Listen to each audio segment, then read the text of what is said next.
Siamo qui stasera per la 10ª edizione della Notte Nazionale del Liceo, a cui il nostro istituto partecipa fin dalla prima edizione. Quest'anno, grazie al Comune, abbiamo la possibilità di esibirci all'interno del Teatro Pirandello.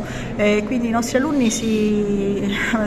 insieme ai docenti che hanno preparato una serie di esibizioni, mostreranno tutti i laboratori che il liceo classico mette in atto durante tutto l'anno.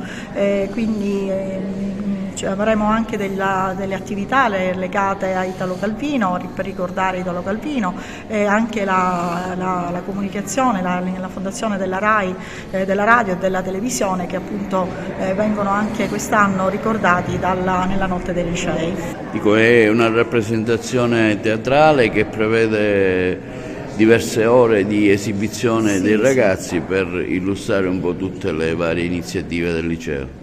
Sì, ci saranno degli interventi teatrali, delle recite di brani tratti dagli autori greci e latini, ci sarà un intervento proprio su Italo Calvino, quindi per ricordare questo autore. Ci sarà anche l'intervento dell'orchestra del liceo musicale, anche molti ragazzi, ci saranno i balletti organizzati anche dalle nostre docenti di scienze motorie. Diciamo che il liceo classico dà modo di mettere in luce tutto quello che sono le varie attività, quindi sia quelle proprio legate all'attività classica, alle materie classiche, ma anche a tutte le altre discipline.